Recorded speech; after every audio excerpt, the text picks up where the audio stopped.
ವೀಕ್ಷಕರೇ, ನಮ್ಮ ಚಳ್ಳಕೆರೆ ಟಿವಿಗೆ ಸ್ವಾಗತ. ಇಂದಿನ ಪ್ರಮುಖ ಸುದ್ದಿ. ಚಳ್ಳಕೆರೆ ನಗರದ ನಂದಿನಿ ಉಪ ಕಚೇರಿಯಲ್ಲಿ ಇಂದು ಒಕ್ಕೂಟದಿಂದ ನೀಡಲಾಗುವ ಬಿಎಂಸಿ ಕಟ್ಟಡ ನಿರ್ಮಾಣಕ್ಕಾಗಿ ರೂ. 2 ಲಕ್ಷ ಅನುದಾನದ ಚೆಕ್ ಅನ್ನು ಶಿಮುಲ್ ಜಿಲ್ಲಾ ನಿರ್ದೇಶಕರಾದ ಸಂಜೀವ್ ಮೂರ್ತಿರವರು ಹಸ್ತಾಂತರಿಸಿದ್ದಾರೆ. ಈ ಚೆಕ್ ಅನ್ನು ಬ್ಯಾಡ್ರಹಳ್ಳಿ ಹಾಲು ಉತ್ಪಾದಕರ ಸಹಕಾರ ಸಂಘದ ಅಧ್ಯಕ್ಷ ಬಸವರಾಜ್ ಹಾಗೂ ಕಾರ್ಯದರ್ಶಿ ಬಿಆರ್ ಗೀತಾ ಅವರಿಗೆ ವಿತರಿಸಲಾಯಿತು. ಈ ಸಂದರ್ಭದಲ್ಲಿ ಚಳ್ಳಕೆರೆ ಉಪ ವಿಭಾಗಾಧಿಕಾರಿಯಾದ ಎಂ ಪುಟ್ಟರಾಜು ಉಪಸ್ಥಿತರಿದ್ದರು. ಕಾರ್ಯಕ್ರಮದಲ್ಲಿ ಕಚೇರಿ ಸಿಬ್ಬಂದಿ ವರ್ಗದವರು ಭಾಗವಹಿಸಿದರು.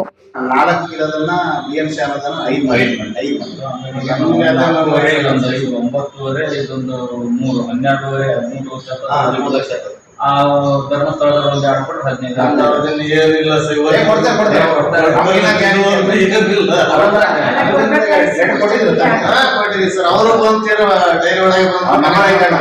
ಧರ್ಮಸ್ಥಳ ನಂಬರ್ ಐತೆ, ನಾನು ಫೋನ್ ಮಾಡಿ ಹೇಳ್ತೀನಿ, ಲ್ಯಾಂಡ್ ಅಕೌಂಟ್ಗೆ RTGS ಮಾಡ್ಬಿಡ್ತಾರೆ. ಅವ್ರದ್ದೇನು ಸಮಸ್ಯೆ ಇಲ್ಲ, ಇನ್ನೇನಿಲ್ಲ. ಈಗ ಕೆಲಸ ಸ್ಟಾರ್ಟ್ ಮಾಡ್ಬಿಟ್ಟಿದ್ದೀನಿ, ಅಮೌಂಟ್ ಇಲ್ಲ, ಬಿಲ್ ಮಾಡೋದು ಅಮೌಂಟ್ ಆಗ್ತಾ ಇಲ್ಲ. ಕೊಡೋಣ ಅನ್ಕೊಂಡಿದ್ವಿ, ಕಟ್ಟಡದೆಲ್ಲ ಇದಾಗಿತ್ತು ಅಂತಂದ್ರಲ್ಲ, ಬಂತಲ್ಲ, ಅದಕ್ಕೆ